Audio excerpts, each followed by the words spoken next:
The phone buzzed once against my palm, a small, innocent vibration that felt like a needle sliding under a fingernail. I was standing in the kitchen of our new apartment, sleeves rolled high, scrubbing burnt garlic from the bottom of the pan we'd bought together in Lisbon last summer. The screen lit up with Sarah's name and a preview that stopped my heart mid-beat. Relax, the second he wipes out on the slope tomorrow, I'll finally have a real excuse to stay behind with Jake. Can't wait to feel him again without rushing. My knees gave a single traitorous dip. The pan slipped from my fingers and clanged into the sink like a gunshot. Water hissed against hot steel. I stared at the words until they blurred, until I wasn't sure if the wetness on the screen was soap or tears. Sarah was still in the shower. I could hear her humming something soft and off-key, the same way she'd hummed the night she said yes on the pier at Monterey, salt wind whipping her hair across my face. That memory felt obscene now, like a joke told at a funeral. I read the message again and again. Each pass carved the letters deeper into me. Wipes out. She was talking about me. Tomorrow was the bachelor weekend I'd planned for months. 4 days of powder and beer in Tahoe with the guys. She'd kissed me this morning, sleepy-eyed, and whispered, "Try not to break anything I still need." I'd laughed. She'd smiled with her whole face, the way she did when she was keeping something deliciously secret. Apparently she was. I stood frozen while the shower shut off. The sudden silence pressed against my eardrums. Footsteps, bare and light, padded down the hallway. I thumbed the screen dark and set the phone exactly where it had been, angled toward the fruit bowl like nothing had happened. My hand shook so badly the apples trembled. "Incoming," she called, playful. She appeared in the doorway wearing my old Dartmouth t-shirt, hair twisted up in a towel, cheeks flushed from the heat. She looked 18 instead of 29, innocent as snowfall.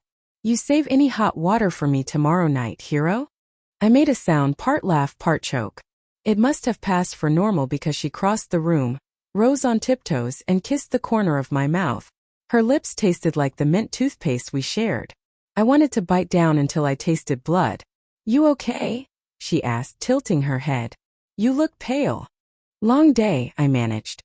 My voice belonged to someone braver. "Just tired." She studied me for a second, eyes soft, then shrugged and reached past me for her phone. The screen woke at her touch. I watched her thumb hover, watched the preview vanish as she opened the thread. Her face didn't change, not really, just a flicker, the smallest tightening at the corners of her mouth. She typed quickly back, still to me. "Sent." Whatever lie she just fired off to her mother, or whoever the hell mom actually was, disappeared into the ether. She turned, smiling again, and slipped the phone into the pocket of the shirt that used to be mine.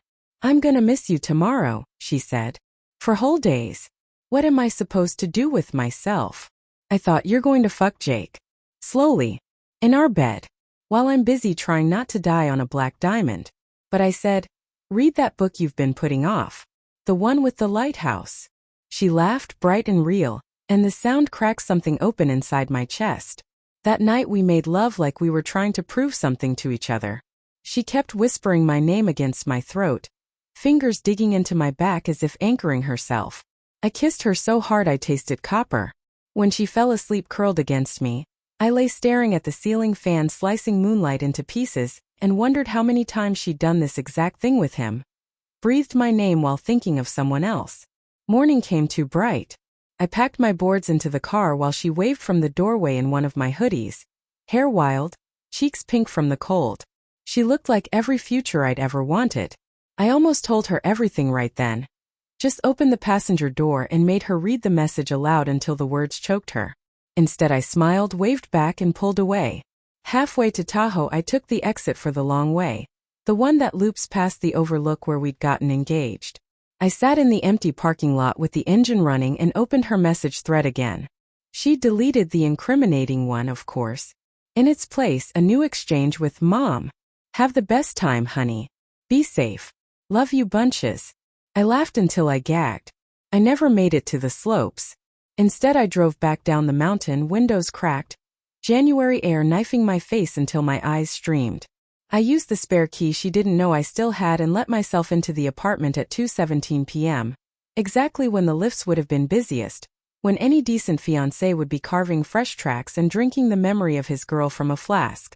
The place smelled like her perfume and something muskier underneath. I stood in the living room listening. A low murmur of voices from our bedroom. Sarah's laugh, throaty and surprised, followed by a deeper one I didn't recognize but already hated. I moved down the hallway on carpet that swallowed every footstep. The door was cracked 4 inches, enough to see the tumble of sheets, the flash of bare skin, enough to see her arched above someone else, head thrown back, mouth open in a silent cry that used to be mine alone. I should have stormed in. Should have broken something. His face, her heart, the illusion we'd spent 6 years polishing. Instead I took out my phone, silent mode, and recorded 32 seconds of the truth. Her moan. His groan. The wet slap of bodies that weren't ours anymore. Then I backed away, quiet as a ghost, and sat on the couch with the video looping on mute. I watched it until the colors stopped making sense. When they finally emerged, hair damp, wrapped in towels, laughing about needing coffee, Sarah saw me and the sound died in her throat. Jake, whoever he was, went very still behind her. "Hi, babe," I said calmly. I turned the phone so they could see the screen. "Say cheese." Her towel slipped. She didn't move to catch it. Just stared at me with eyes suddenly ancient, like someone staring down the barrel of a life she hadn't meant to ruin. I stood up slowly. "Relax," I told her, echoing the text that had gutted me. "The second I wipe out, right?" The silence that followed was the loudest thing I'd ever heard. I left before either of them found words. Took the ring she'd given back. No, the one I'd given her.